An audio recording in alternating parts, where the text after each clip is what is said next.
Well, we're nearing the end of the strokes or the plagues against Egypt that Jehovah has ordained in order that Pharaoh will agree to release the Hebrews from their bondage. Now, last week and this week's lessons run a little bit long only so we can maintain some continuity. So far, nothing has worked. Pharaoh's heart has become progressively intransigent in proportion to this escalating series of calamities that the Lord has visited upon Egypt. Now, some of this hardening at Pharaoh's heart has been Jehovah. Some has been Pharaoh's iron will. Now, even more, it's become apparent to the Egyptian people as well as to the government that the Hebrews are being somehow miraculously spared from all except for the first two of these series of disasters. So open your Bibles to Exodus chapter 10. We're going to read it all. If you have a complete Jewish Bible, it's page 70. Exodus chapter 10. I need you to follow along with me. Exodus chapter 10.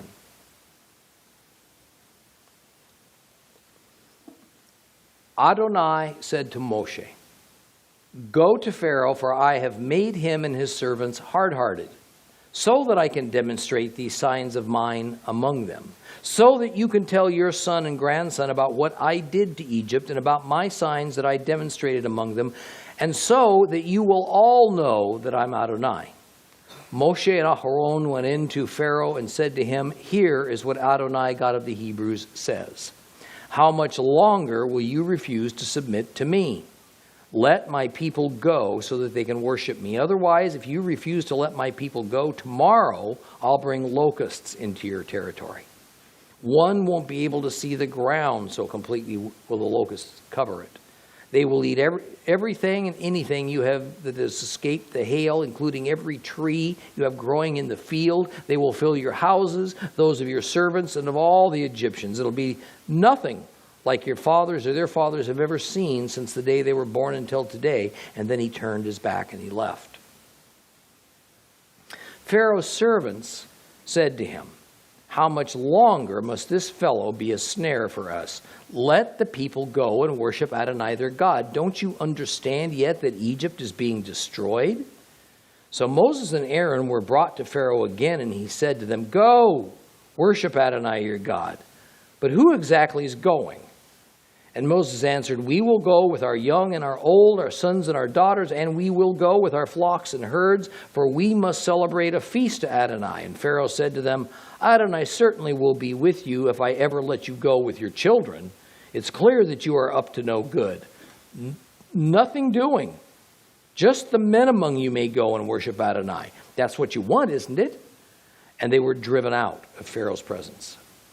Adonai said to Moshe, "Reach out your hand over the land of Egypt, so that the locusts will invade the land and eat every plant that the hail has left." Moses reached out with his staff over the land of Egypt, and Adonai caused an east wind to blow on the land all day and all night, and in the morning the east wind brought the locusts. The locusts went up all over the land of Egypt, settled throughout Egypt's territory. It was an invasion more severe than there had ever been before or ever will be again. They completely covered the ground so that the ground looked black. They ate every plant growing from the ground and all the fruit of the trees left by the hail. Not one green thing remained, not a tree, not a plant in the field in all the land of Egypt. Pharaoh hurried to summon Moshe and Aharon and said, "I have sinned against Adonai your God and against you. Now therefore please forgive my sin just this once, and intercede with Adonai your God so that he will at least take away from me this deadly plague." He went out from Pharaoh and interceded with Adonai. Adonai reversed the wind, made it blow very strongly from the west. It took up the locusts and drove them into the Sea of Suf. Not one locust remained on Egyptian soil. But Adonai made Pharaoh hard-hearted, and he didn't let the people of Israel go. Adonai said to Moshe, "Reach out your hand towards the sky, and there will be darkness over the land of Egypt, darkness so thick it can be felt. Moses reached out his hand towards the sky, and there was a thick darkness in the entire land of Egypt for 3 days. People couldn't see each other. No one went anywhere for 3 days. But all the people of Israel had light in their homes. Pharaoh summoned Moses and said, "Go worship Adonai, only leave your flocks and herds behind. Your children may go with you." And Moses answered, "You must also see to it that we have sacrifices and burnt offerings, so that we can sacrifice to Adonai our God. Our livestock will also go with us. Not a hoof will be left behind, because we must choose some of them to worship Adonai our God, and we don't know which ones we will need to worship Adonai till we get there." But Adonai made Pharaoh hard-hearted, and he wouldn't let them go. Pharaoh said to him, "Get away from me, and you had better not see my face again, because the day you see my face, you will die." Moses answered, "Well spoken. I will see your face no more."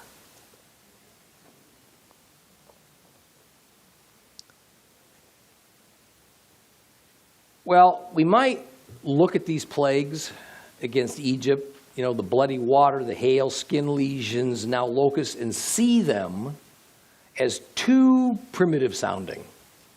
Something we'd only find in backward nations, and maybe even think about them as downright quaint. All right, that is, if the Lord was doing this, say, in our day, in Europe, America, the plagues would be a lot zippier. They'd have more modern and technological sources, and they'd appeal that they would kind of play well at a local movie theater. With nuclear bombs and bioweapons and electrical grid failure and computer chips being neutralized and aliens attacking from outer space or something.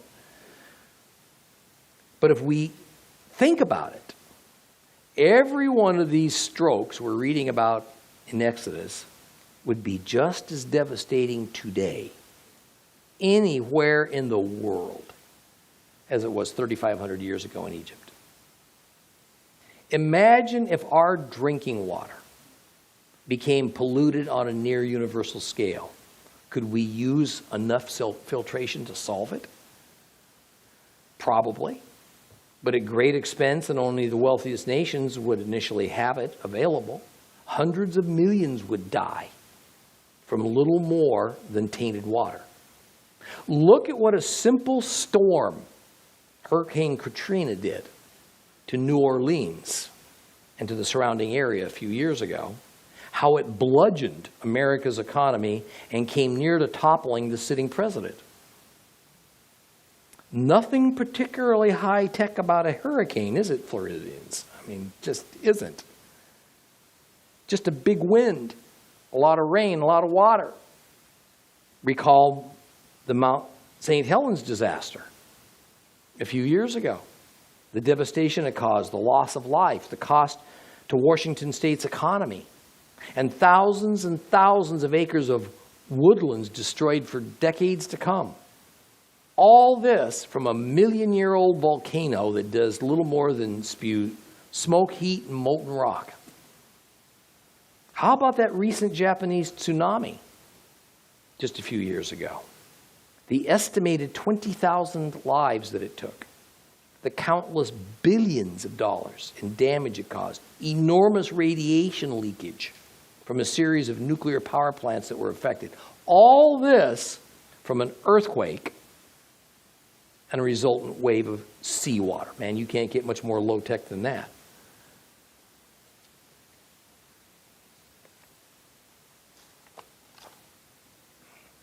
When we look ahead at the end-time scenarios of the Bible, and we are told of these cataclysmic events that will eclipse all of human history, we typically want to convert the visions of God's prophets describing these events into high-tech, science gone mad experiments. So we hear of Christian scholars and writers thinking this must be about a nuclear exchange, maybe a horrible chemical or biological weapon unleashed. We think in terms of Star Wars types of weapons. In fact, nothing man has invented or is likely to invent it has ever approached the power of a single thunderstorm or a medium-sized asteroid entering our atmosphere and striking our planet. And as a result, when people look back at these horrible upheavals of nature over the last few years, we tend to completely dismiss the hand of God. And we say, hey, this is just nature doing what nature does. Don't make it one of those wacko religious judgment pronouncements. Well, perhaps the ancients said that it was just nature doing its thing in Egypt. Perhaps people in the future will say it's nature doing its thing at the end of days. But make no mistake, when it does happen, it will happen at God's command. It'll be unstoppable. It will not likely be because men made it happen, as with the modern man-made global warming crowd contingency is so certain of. As we should be learning by now, we need to discover God's pattern in how he deals with humanity and with nature. And when we see how he's done it up to now, it certainly has not been by means of technological advancements. The coming cataclysms are not likely to be ordained or solved by human beings. Now, let me take a momentary detour to connect some dots. For those of you who have interest in prophecy, particularly end times prophecy, very few Bible scholars, except for the most liberal, who view the Bible as nothing more than an example of ancient Hebrew literature and a bunch of fanciful tales, none of them would say that these 9 plagues upon Egypt were symbolic or allegorical or metaphorical. That is, they weren't real. And the words mean something else entirely when we read them. Well, mainstream scholars take the Exodus plagues in general as literal, even if a few of them regard these miracles as nothing more than natural occurrences with no more or less frequency or intensity than is normally seen. It's only the wording of the Bible that embellishes and exaggerates and makes them highly dramatic. So it's fascinating to me that these same scholars who take the Exodus account of the plagues as literal, more often than not, regard the Revelation accounts of the seal and bowl judgments as symbolic and not literal. Most of the judgments of Revelation use the same natural elements, only greatly amplified and has a much wider spread than the Exodus accounts of the plagues do. Hail, insects, darkness, boils, oceans and rivers turning blood red, and sea life die. These all occur in Exodus, and they also occur in Revelation. And then, of course, there are the Revelation judgments that are not in the Exodus plagues. But still, they exist and occur naturally. Earthquakes, stars exploding, meteors penetrating through our atmosphere. Now, I only bring this up to kind of close the loop of this concept that I'm hoping to teach to you. That God's patterns and his principles repeat all throughout history. They will continue to repeat until the end of time. We see these same God patterns in Revelation, just as they were originally established in the Torah, even with the same characteristics of how judgments are meted out. Now, I know many of you are interested in end times prophecy, so be aware that when you read of these incredibly destructive end times phenomena in Revelation, that they are of the same substance and design as what we're reading in the Exodus account. You can take them literally. You should take them literally, because these things have happened before, literally. It is God's way to deal in a very consistent fashion with mankind at large, and with the world, and with his own people. Well, chapter 10 begins with yet another instruction by God to Moses to go to Pharaoh, and he reminds Moses he has worked within Pharaoh's soul to keep his heart hardened for a divine purpose. The purpose is that all of these miracles and signs will inevitably occur, and that they will be seen and remembered among the Hebrews from generation to generation, and that he has used Egypt for Israel's sake. Now, sometimes we have a hard time with this concept, that God would favor one above the other. Doesn't sound very tolerant, does it? Sounds rather discriminatory. He even allows one to be destroyed and or ransomed to save the other. In this case, it's the Egyptians who would pay a high price for God's purposes, and that God would keep a human's heart, Pharaoh's, hardened in order to achieve his purposes. I have often heard from believers and unbelievers alike that it's just not fair of God to do these things. Well, I suppose if we actually believe that, we can sit in judgment of God. And then maybe we can debate his fairness if that's the case. I don't feel I need to defend God's decisions, and I don't have any right to question them. His laws and commands are what they are, and they're perfect. All we need to know is what they are. We don't have to know why they are. Have you been brought up in a congregation by any chance? Been brought up to believe that all of God's decisions are for your best benefit? I'm sorry to tell you they're not. God's decisions are intended to achieve his purposes, to the best benefit of his kingdom, not for the benefit of our personal, individual, earthly well-being. Our happiness, our comfort, our successes are all entirely secondary to God's far greater divine purpose of bringing in his kingdom.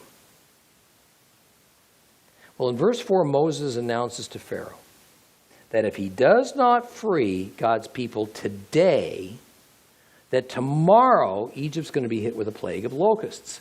And not only will the ground be so thick with them that the soil will seem to disappear, but also what's left of the crops in the fields from the destructive hailstorm is going to be eaten up by these voracious insects. Even more, these insects are going to find their way into people's homes. Now, we can wonder as to whether Pharaoh believed Moses or not. But his sorcerers, his advisors, and the Egyptian people, oh yeah, they believed. They begged Pharaoh to let Israel go so that they could again live in peace. In fact, they say in verse 7, Pharaoh, don't you understand that Egypt is already devastated? The battle with this Jehovah is lost. We can't take any more. Apparently, Aaron and Moses left Pharaoh's presence for a short time so that Pharaoh could kind of consider matters. Then they returned for his answer. Well, the tide's turning. Pharaoh is getting more serious about letting Israel go because he says, okay, go serve your God. But who among you is going to go? Implying, of course, the more important question of who's going to stay. Now, for this, however, there was no compromise. Moses answered, our young ones, our old ones, our boys, our girls, and all of their livestock. In other words, not just all the people, but all their possessions are going to go too. The matter is now crystal clear to Pharaoh. His paranoia that Israel would leave permanently has just been confirmed. Why would every last Hebrew, along with every last head of their livestock, need to go for a 3-day pilgrimage? No, Pharaoh thinks they plan on leaving forever. So in verses 10 and 11, Pharaoh says, "No way, Moses. Now I will allow only the males among you to go. The women and the children and the livestock have to be left behind." That's his final answer. And Moses and Aaron are again thrown out of the palace. Now, of course, that wasn't good enough for God. So he tells Moses to stretch out his hand, and that is, Moses was to order the locusts to come. Now, this 8th plague is set into motion, and an east wind begins to blow, and on the flow of that wind will come the locusts. A horde of locusts, as has never seen before, devoured everything in their path. Now, here again, we see God use nature itself, as in all the previous plagues, to strike the Egyptians. Pharaoh took one look at this, and he called for Moses and Aaron. And he brings them in and does as he had done earlier. He confesses he sinned against God. Got that much right. But this time, in yet another step, Pharaoh even asked for forgiveness. Now, this wasn't true repentance any more than his belief that Jehovah exists as trust and love. It was just the use of whatever means was necessary, even if it meant groveling, to remove this disastrous plague. Now, if this didn't stop the locusts, it would drive Egypt into death through starvation. Pharaoh finally was sensing what all this was leading up to, so he started begging for mercy. Yet the minute Jehovah reversed the wind, sending the locusts back eastward and into the great sea, Pharaoh's heart again hardened. He wouldn't free Israel. Well, this time God is credited with doing the hardening of Pharaoh's irredeemable heart. Now, according to the now well-established pattern, verse 21 brings us the 9th stroke, or the 3rd plague of the 3rd set of plagues. Therefore, what's the characteristic of that 3rd of each one? It goes unannounced.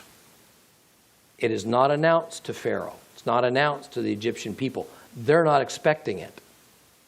And this stroke is the most terrible of them all up to this point. Darkness. Darkness that is a foreshadowing of the final death, of spiritual death, of evil.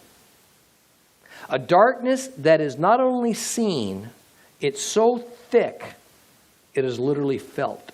A darkness that is far more than just the absence of light. It is a darkness that lasted 3 days throughout Egypt, but it didn't happen in Goshen, as we read that in verse 23. Now please pay close attention to what I'm about to tell you. What God did here, he also did at creation. That is, he separated, he made a distinction. That is, he elected and he divided the darkness from the light. Over the ones who held his people in servitude, darkness. Over his own people who served him, light. Now, we ought to not overlook 4 little words in verse 21. They will feel darkness. The Egyptians felt the darkness, while the Israelites felt the light. How does one feel darkness or light?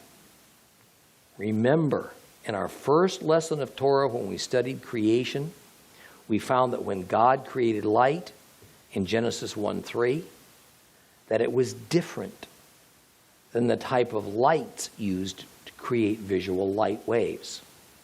That was created in Genesis 1:14. The word used for light, the light that would remain over Israel, in Goshen in Exodus 10, verse 23, is the same word that God used in Genesis 1:3. In Hebrew, that word is or. Or. In a nutshell, it means enlightenment. That is, enlightenment is something good as opposed to something evil. The truth as opposed to a lie. When you switch on a lamp, you get visual light. That type of light is talked about in Genesis 1:14. When you hear from God, you get spiritual light, enlightenment, the type of light talked about back in Genesis 1:3. There's a difference. We talked about the light over the Hebrews. So what kind of darkness then enveloped the Egyptians? Again, the same Hebrew word is used in Genesis to describe the opposite of or, enlightenment, and that word is chosek. Chosek. And chosek means darkness, not like nighttime, but rather a very negative kind of darkness. A kind of darkness that blots out good. A kind of darkness that leads men into wrong, into evil. The same wordplay that is at the beginning of Genesis when God creates a distinction between God's enlightenment versus spiritual depravity, light versus dark, is used right here in Exodus to describe the condition of Egypt, darkness, as opposed to the condition of Israel, enlightenment. Yet the account also makes it clear that visual light and darkness were also involved. So let us not make a metaphor out of verse 23 where it says a man could not see his brother, nor could he arise from his spot. Or as a complete Jewish Bible says, people couldn't see each other. What kind of circumstances could cause such dense visual darkness? Just being without sunlight or even moonlight would not have created such a darkness as is being described here. I mean, the Egyptians, as with all other cultures, they didn't know how to deal with nighttime. They had oil lamps and fire pits and torches, all manner of way of going about their businesses after dark. The idea that no one could move from their spot, it was so dark. That is, they couldn't even see enough to move around, does not reflect a typical nighttime experience. No, this was not 3 24-hour periods of nighttime. There are natural conditions that do happen from time to time, which brings a type of darkness in which the darkness actually seems to absorb the light. I'm from California originally, and I've encountered two of these conditions: fog and a dust storm. I've been on Highway 101 outside of Santa Barbara, California, when the fog was so dense that one's high beams wouldn't penetrate any more than 5 or 6 feet in front of the car. And I mean that literally. I've been in sandstorms in the Mojave Desert where the sun was completely blotted out at midday. But in Egypt, there came occasionally a brutal type of a dust storm called a khamsin. A khamsin. Every few years, a combination of conditions collided that caused the air itself to just become charged with static electricity. It would literally lift and suspend superfine particles of dust in the air, alongside the coarser particles of sand that fierce winds normally carry. If anyone here has ever spent any time in super dry climates, you know that static electricity is a normal everyday phenomenon that you have to deal with. I mean, clothing sticks to other clothing. You get shocked grabbing the door handle of your car. You pull a wool sweater over your head in a darkened room and you'll get a light show.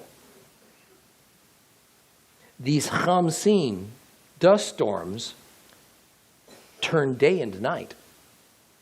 And especially in ancient times when doors didn't seal and windows were just open holes in a wall, dust came indoors pretty easily. Indoors, you can escape the winds and the sandblasting effect of the storm, but you can't escape the thick dust clouds caused by the electrically charged air. Indoors became dark as well. Oil lamps would not have helped. Mobility ended. I suspect this is what occurred as far as the visual element of light is concerned. Otherwise, it'd be out of character with the 8 previous plagues that all involve natural elements of nature. Of course, this Khamsin dust storm was of a supernatural origin and was several times more ferocious than happens in nature by itself. So fierce was it that it frightened Pharaoh and the Egyptian people out of their wits. But the real fright undoubtedly came in this feeling, this choshek, this spiritual darkness, this evil that hovered over them like a blanket. The type, that makes the hair on the back of your neck stand up on end when you can't see anything dangerous, but you just, somehow you sense it. This was a time of true horror for Egypt. But in the same land, just a few miles north, the Israelites were celebrating with joy. This 9th plague of the book of Exodus is just like the irony a believer experiences in this present world. Darkness, choshech, and enlightenment, or exist side by side.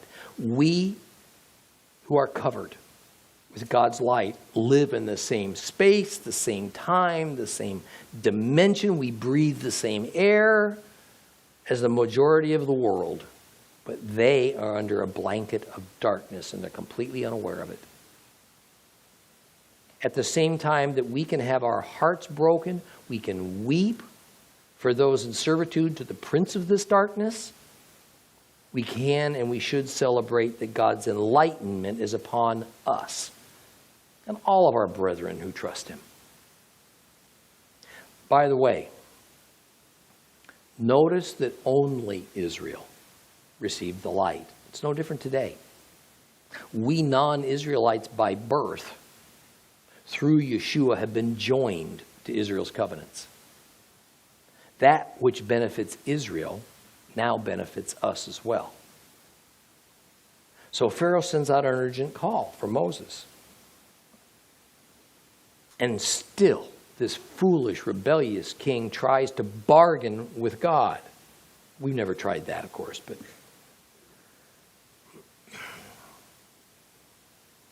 after the previous stroke, he agreed to let only the Israelite males go to worship. Pharaoh says that if Moses will get God to call off this darkness, then all of Israel can go. Man, woman, boy, girl, young, old, but their livestock has to stay behind. Moses declines the offer, says everything must go. Why? Because it says in verse 26, Jehovah has called Israel to serve him and sacrifice to him, but they don't know exactly what is to be involved. In other words, maybe God's going to want all their livestock. Maybe just some of it. Maybe he won't want any at all. They don't know. Maybe he'll want sheep, maybe cattle, maybe goats. They haven't been told. So the only thing they can do is take all their people, all their possessions into the desert, set them before God to see what he might demand of them. Gee, I hope that's causing the wheels to turn a little bit.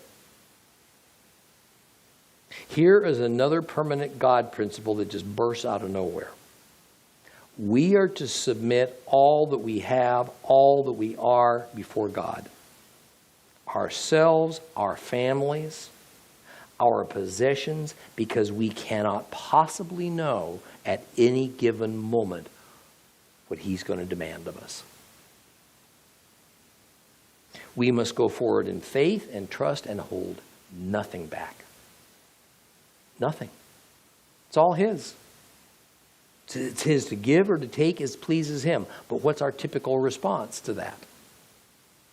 Okay, God, you can have everything but this. You can take that, just don't take that thing over there. You can have me, just don't touch my job. Don't mess with my health or my wife or my children.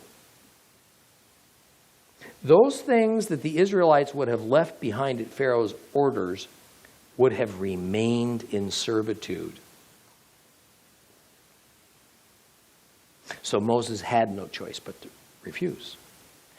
Everything, listen, everything we leave behind, yet still possess, everything that we do not take with us to present to God when we approach the cross of salvation, stays in Egypt.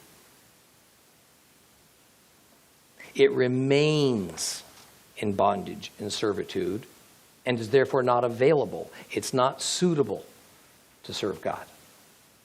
God has made it clear that everything we are and that we possess must be laid before Him when we turn our life over to Him. Neither Moses nor Pharaoh would budge. Moses won't leave without the livestock. Pharaoh won't let Israel go with it. Pharaoh orders Moses to leave his presence, never come back, because if he ever approaches Pharaoh again, Moses is going to be put to death. Pharaoh has, by his own words, sealed his and his people's fate. There will be no more opportunities to avoid judgment. God does not strive with man forever. The mercy ends. We don't know ahead of time exactly when or where that turning point is. But when it does end, when God decides to turn us over to our innate wickedness, all hope of redemption vanishes forever. Scary, scary thought. And it's oh so terribly true. Let's move on to Exodus chapter 11. Short chapter. Exodus chapter 11. On page 71 if you have a complete Jewish Bible.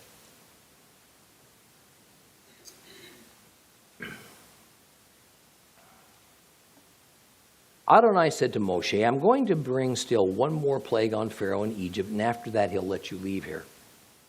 When he does let you go, he will throw you out completely. Now tell the people that every man is to ask his neighbor, every woman her neighbor, for gold and silver jewelry. Adonai made the Egyptians favorably disposed towards the people. Moreover, Moses was regarded by Pharaoh's servants and the people as a very great man in the land of Egypt. And Moses said, here is what Adonai says, about midnight, I will go out into Egypt, and all the firstborn in the land of Egypt will die. From the firstborn of Pharaoh sitting on his throne to the firstborn of the slave girl at the handmill, all the firstborn of the livestock. There will be a horrendous wailing throughout all the land of Egypt. There's never been another like it. There will never be another again. But not even a dog's growl will be heard against any of the people of Israel, neither against people nor against animals. In this way, you will realize that Adonai distinguishes between Egyptians and Israel. All your servants will come down to me, prostrate themselves before me, and say, get out, you and all the people who follow you, and after that I will go out. And he went out from Pharaoh in the heat of anger. Adonai said to Moshe, Pharaoh will not listen to you, so that still more of my wonders will be shown in the land of Egypt. Moses and Aaron did all these wonders before Pharaoh, but Adonai had made Pharaoh hard-hearted, and he did not let the people of Israel leave his land. I always feel like I want to end that chapter with the words, uh-oh.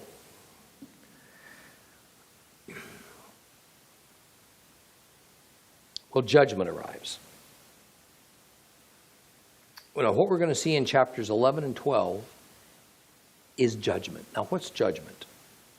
It's the time at which we receive what is due to us, according to God's system of justice. In the Bible, judgment almost always results in a negative consequence. We all, saved and unsaved, are going to be judged. If we're saved, however, if we trust God by way of His Son Yeshua, we won't be condemned. And we will not be the subjects of God's wrath. If we are not saved, we will be condemned.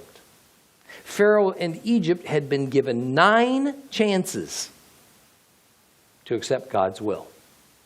They would not obey Him. This 10th blow upon Egypt brings with it no choices. This isn't another warning. It's not another chance for Pharaoh and for Egypt to repent. The time for warnings and choices passed with the end of the 9th plague. Egypt's fate is etched in cosmic concrete. The so-called 10th plague equates to what happens when we die and we stand before God. Some will live in darkness forever. Remember the spiritual word, or rather the Hebrew word for spiritual darkness, choshek. Others will live forever in light. The Hebrew word for this light, this enlightenment, is or. From this condition, there will be no change. Whether we're put into light or to darkness, there will be, from that point forward, no opportunity for change. And it will be that way for us for all eternity. The first 3 verses of chapter 11 were either spoken to Moses before or during the last audience that Moses had with the Pharaoh. In other words, we saw in chapter 10, after Pharaoh called for Moses when God covered Egypt with choshek, spiritual darkness, and with visual darkness, that then when Moses refused Pharaoh's offer for all Israel to leave with the condition of their livestock behind Pharaoh, leaving their livestock behind, Pharaoh told Moses in a fit of rage he was never to come back again. Now we find out in Exodus 11:8 that during that same conversation, Moses had raged right back at the Pharaoh. We see that not only did Moses refuse Pharaoh's offer, but also Moses told him that that night, about midnight, all of Egypt's firstborn would die. That death included, according to verse 5, even the livestock.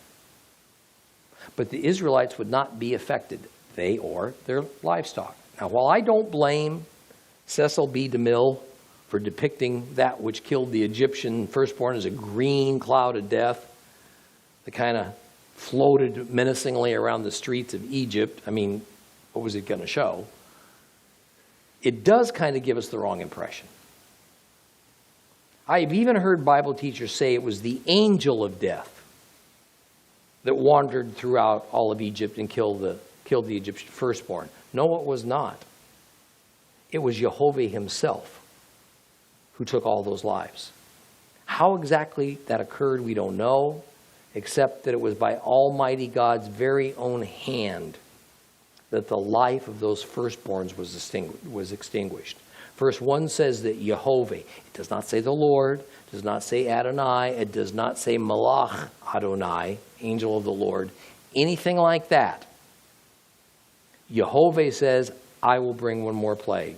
Then in verse 4 he says, here's what Jehovah says, about midnight I will go out. He kill all the firstborn of Egypt. And after this terrible judgment, God says, now Pharaoh will release you. In fact, he is going to drive you out of Egypt. But before Israel leaves, they're going to strip Egypt. They're to ask for gold and silver from the Egyptian people.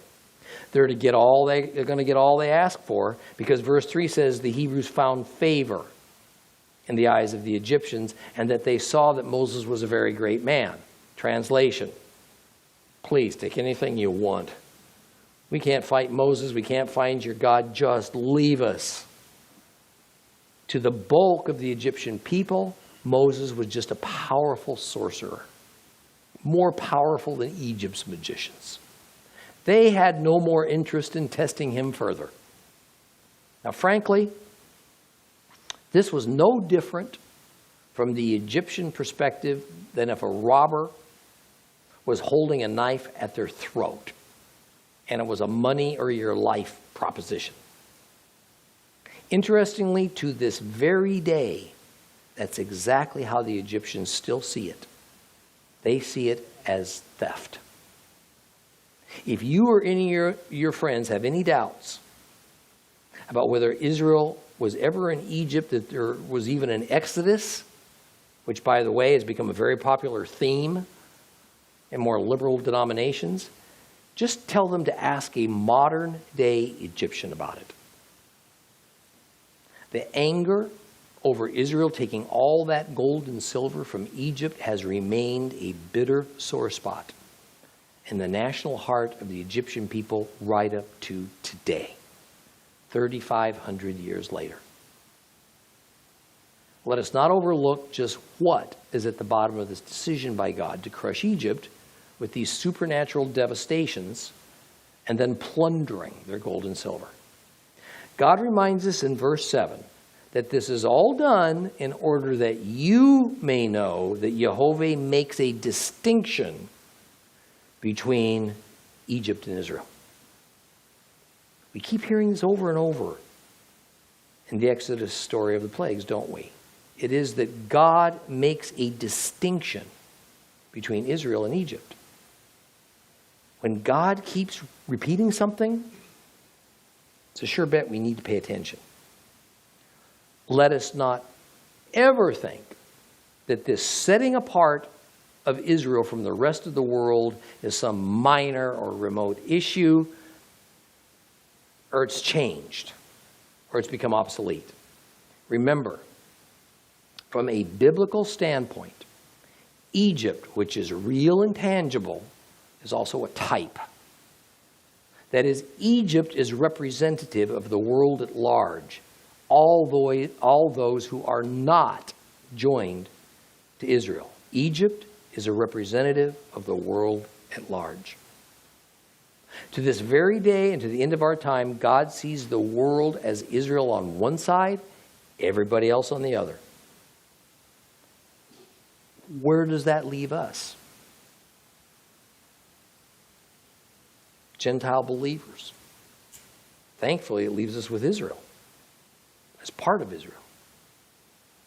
This is one good reason to follow God's directive to bless Israel. Because when we bless Israel, we're also in a way blessing ourselves. Romans 9, 10, and 11 covers this in great detail, but it can be summed up by Romans 11:17, where Paul says in his olive tree analogy, "But if some of the branches were broken off, and you, Gentile believer, you, a wild olive, were grafted in among them, and you become an equal sharer in the rich root of the olive tree." See? So Israel is symbolized in Scripture as the olive tree.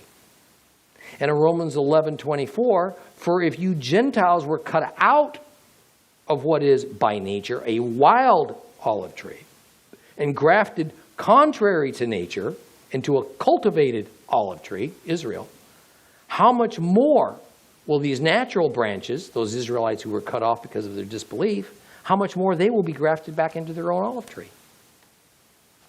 In other words, from God's spiritual perspective, a Gentile believer is grafted into the covenants of Israel.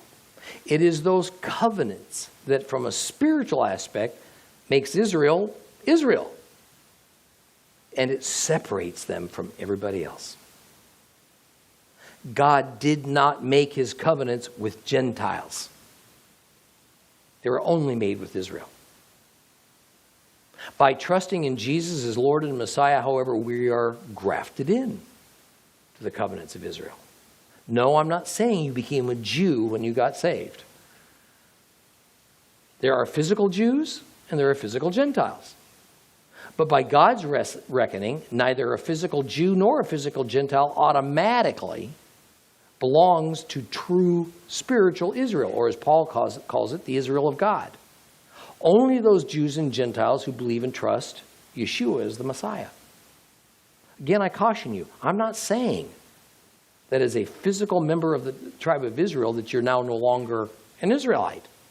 I'm saying that there is an earthly, fleshly, physical perspective on the one hand, And there is a spiritual, heavenly perspective that God has on the other hand.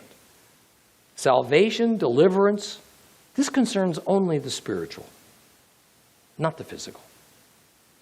God did not come to save our fleshly lives.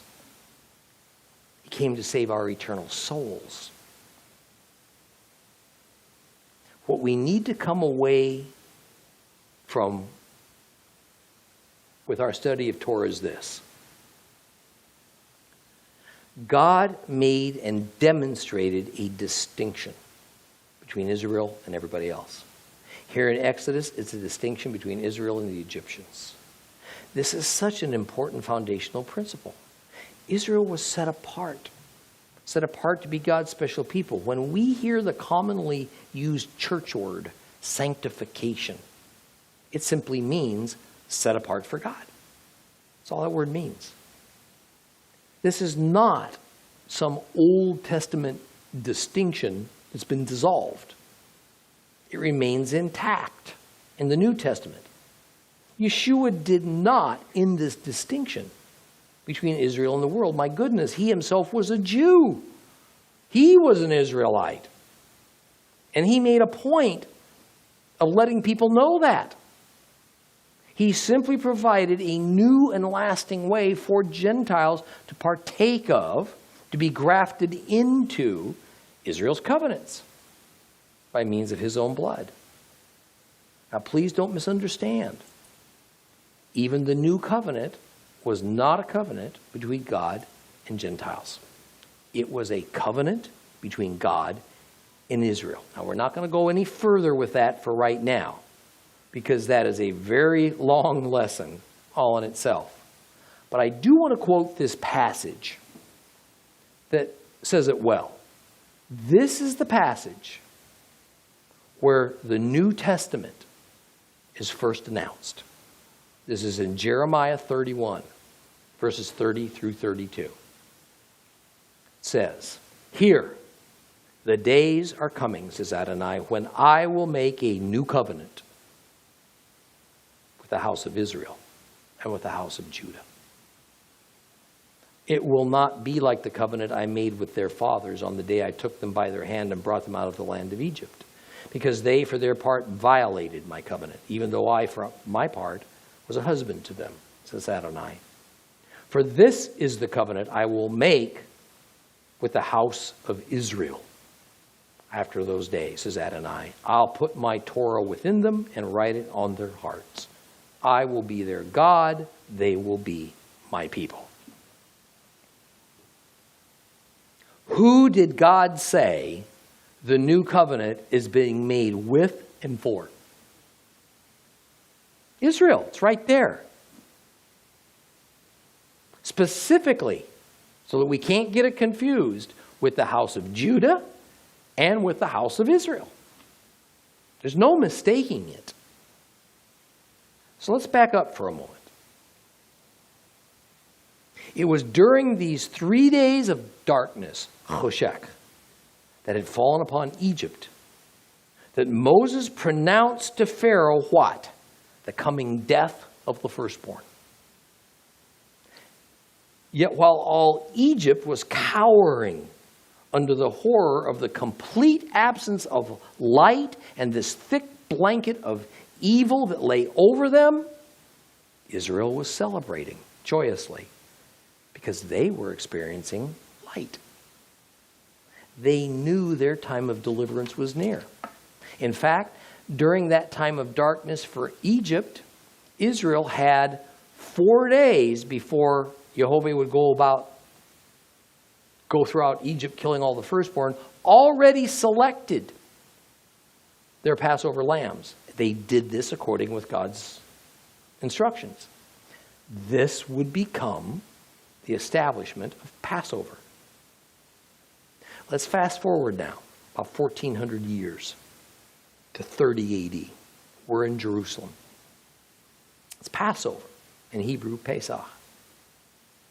Yeshua has completed his special pre-Passover meal in the company of his 12 disciples the evening before. Now he's nailed, bleeding and suffocating on this execution stake. But before death overtakes him, the land suddenly becomes covered in a thick, terrifying darkness. Yeshua, our Passover lamb, was selected and sacrificed when all was dark. Literally, spiritually, for the world. But in heaven, a kind of bittersweet joyousness was taking place because deliverance was at hand. And another important milestone in the redemption of mankind was occurring. There should have been a muted celebration in Jerusalem among the Jews, but they were blinded to the truth. They could not see that Christ was their deliverance. Yeshua was their Passover lamb. Let's fast forward again now. 2,000 years from Christ's passion to today.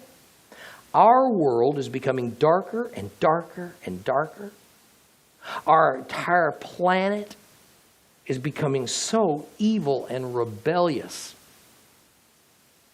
We're under choshech, spiritual darkness. It's hard not to be despondent.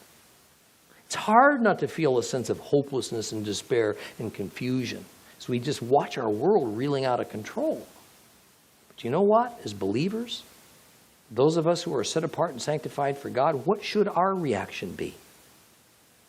Should be the same as those Israelites in Egypt who we were reading about in Exodus. Celebration. All those who do not know God are in darkness, and they're about to experience spiritual death. We who do know God live in His light, and we are about to experience deliverance into eternal light. The example of how we are to live during these last days, as each new day reveals new and deeper levels of man's wickedness and depravity, it's right here in Exodus. We can and we should actually take it from God's perspective. Final, complete deliverance is at hand. Yet, like the Israelites, our joy is bittersweet. Like those Israelites, we all have friends and relatives and neighbors that made the choice to join with the world, to toil under its darkness. The sad fact is that until Messiah Yeshua reigns on earth, light and darkness, death and life are going to rule together simultaneously. We're going to stop here and pick up next week.